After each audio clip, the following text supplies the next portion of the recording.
You can use creative processing. The process of using mock-ups will flip out a PDH without ever touching it or addressing it. Isn't that fascinating? You can knock a PDH to pieces with 15 minutes of processing, and it takes longer than that to put one in. Another condition could exist. A PDH could be so of pain drug hypnosis.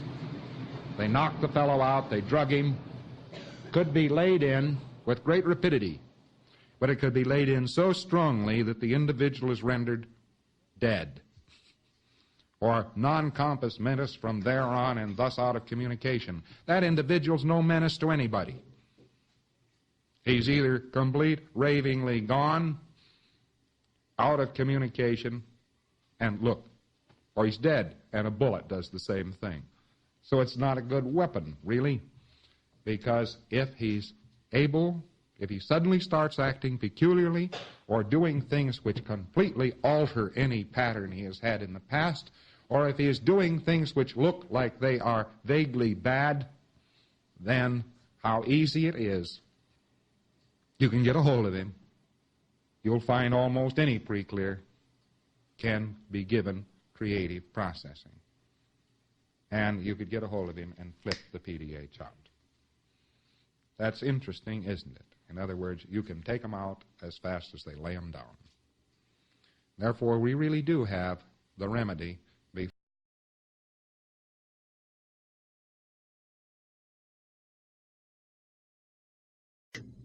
partitioned off for some good, adequate, reasonable reason.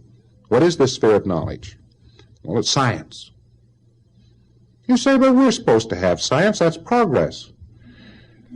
All of a sudden, they see an electronics engineer, and they say, you know, you're supposed to be over there in that, behind that barbed wire over there. Well, the electronic engineers of the country had not yet noticed that they're inside barbed wire. They are. But they go backwards and forwards past armed guards to get to and from work. I wouldn't work under these conditions. Fellow offered me a job one time. He said, all you have to do is walk in here, leave your gun at the gate, walk in here, and you're supposed to walk around for 8 hours a day, and do so and so and so and so. And I said, in where? He said, in that enclosure there. And I said, what's the difference between that and a prison camp? Oh, he says, you're nonsense. You get paid in there. That was the first and only time the government offered me a post as a nuclear physicist. That was the end of that. The government offered me that post. They tried to kidnap me on another one, by the way. They said, you know, you're still in the reserves, and we can call you back to active duty on research in the field of the mind. You're still in the service, Admiral said. You change your mind any time, you know, about coming in. You can volunteer. Of course, I can put you back on active duty any time, so you better volunteer. You'd probably feel better in there, making $7,500 a year rather than whatever officers get these days, 25 cents an hour or something. And I said, well, I said, if you put it that way, I said, I'm overwhelmed. I said, there's nothing much I can do. Here is actually a proposition of a person being seized because of his own knowledge, just the way you might seize a fellow who carved ivory well back in the Dark Ages. He carved ivory well, so he was seized. He was taken away and put into a position that he couldn't object to, and he was made to work at a trade that he was good at but didn't particularly like. What's the difference? What's the difference? Not very much, except maybe I walk with faster feet sometimes. Of course, it was impossible at that time to resign from the service. A reserve officer had to continue as a reserve officer from there on out. But I was down to the Potomac River Naval Command, and I was through Bureau of Naval Personnel. It was Monday when he came to see me, and he was going to come back and see me Thursday. And when he came back and saw me Thursday, he said, well, he said, you've decided to come into the service as a civilian? I said, no, I haven't. I decided not to. And he said, well, he said, I have to call you back to active duty. And I says, try and do it. And handed him my resignation accepted. It was crushed. But do you know that immediately predated by 1 week the opening of the Hubbard Dianetic Research Foundation of Elizabeth, New Jersey? There would have been no Dianetics, there would have been no Scientology, and there would have been no publications on the subject anywhere had this succeeded. Interesting, isn't it? They didn't want to prevent Dianetics. They didn't want to prevent Scientology, the publications of books. All they wanted to do was get a piece of research done, which they, in their tyrannical fashion, had decided was far more important than any other research that could be done. They wanted me to work on a project to make men more suggestible. Can you imagine me working on such a project? You can imagine me working on Admiral.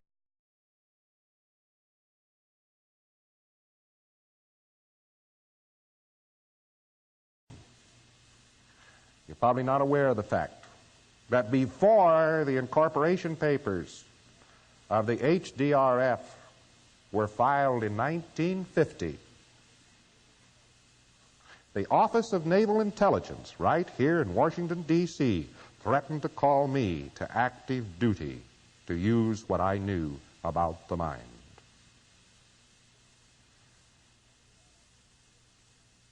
After that, I made sure that the channels were so wide that they were very uninviting. Nobody wants something that isn't a secret. There is nothing quite as unwanted by a government as yesterday's secret known today. Very amusing story connected with that attempt to seize Dianetics. A very amusing story, from my standpoint anyway. Months and months before I had decided that the Navy and I had come to a crossroads, and I had requested permission from the Secretary of the Navy to resign my commission. My commission had been hanging fire since the end of World War II. And he had granted permission. Now, that's the lengthiest amount of time consumed trying to get a letter into a government office and get an answer to it. See, that's pretty long. And I already had that, so this fellow, this officer from the Office of Naval Research came to see me right here in Washington, and he wanted me to go on as a civilian employee in order to use what I knew of the mind to make men more suggestible. And I smiled a feline smile. And I said, no. And he smiled like something out of Faust. And he said to me, well, all you have to do is say no, and I will call you back to active duty, because you still are an officer of the United States Navy. And with that purr, he exited.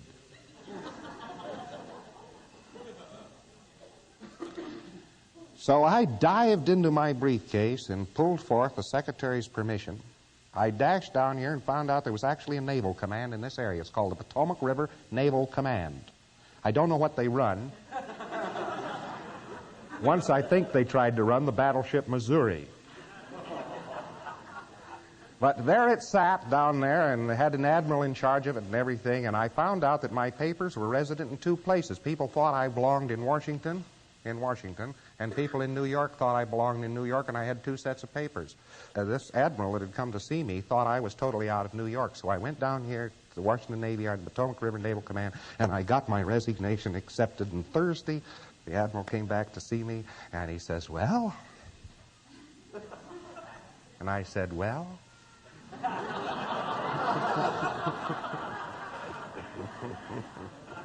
Fastest resignation on record. There wasn't anything he could do about it then. I went back up to Elizabeth, New Jersey, and the HDRF, the First Research Foundation, was formed, and we went happily on our way, just throwing it all over the place.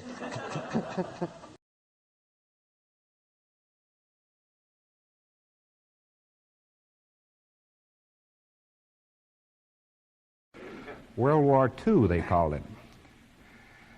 Well, this silly mess came along, and a lot of us went over and did various things. And after that, I had done quite a bit of study in the last year of that war, the endocrine systems and a bunch of things, and I did an enormous amount of work in 46 and 47, which finally culminated in the writing of the book Dianetics, Modern Science of Mental Health, published in very early 1950. May, actually.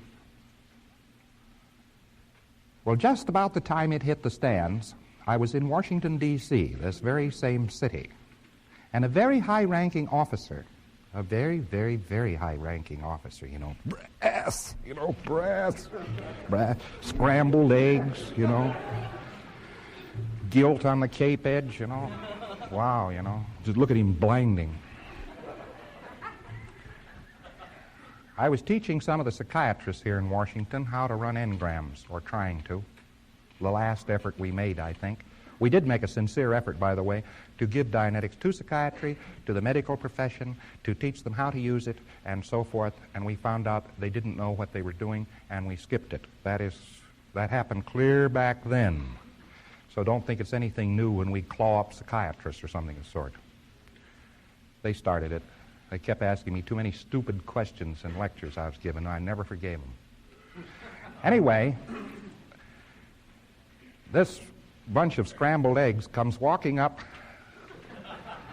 the steps, and it was on a Monday. And he said to me, well, Hubbard, how are you? How are you? I said, what's this guy want?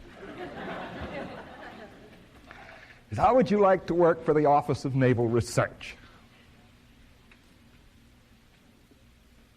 I said, doing what? Oh, using what you know about the mind, to make people more suggestible.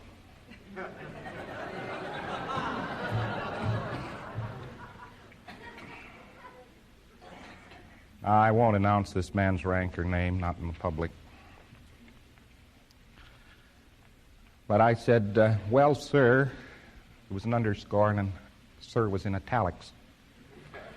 Sir, I said, I'm not interested. After all, the book had just been published. The first foundation was just forming. We were just kicking off. And this guy wants to drag me into the Navy. He says, well, you'd better watch out.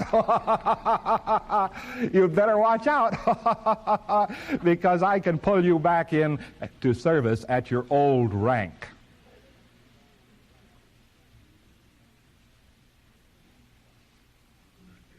Oh, I said, here we go. See? So he left feeling very complacent. And I immediately got on telephones. I had to find some place in the United States, a naval district, that was stupid enough to let me resign. And I found them, God bless them, right down here at the end of Pennsylvania Avenue. The Potomac River Naval Command, which was set up during the Civil War to patrol the Confederate States, and was still a full naval district. Marvelous. It had admirals and everything, and I went in going,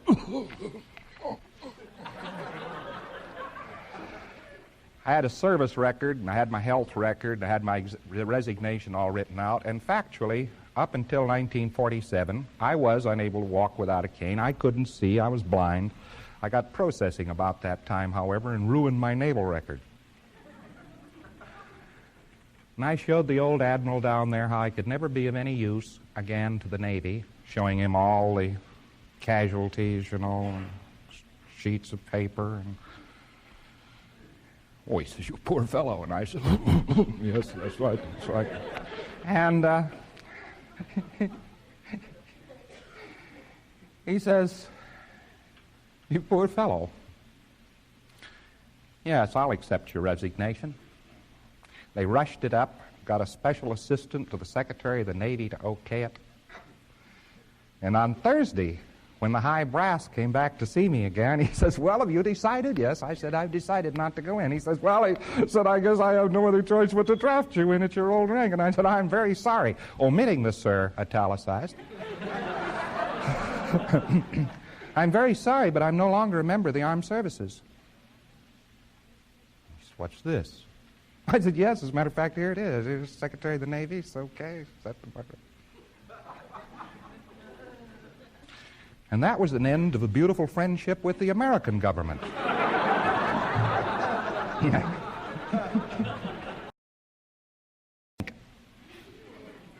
It goes right back to that engram. Office of Naval Research. Hubbard said no, to hell with him. Well, remember, they didn't make up their minds that we were no good and we were gyps and clips and stiffs and McGees until we had said no. That's an important point. That's a very important point.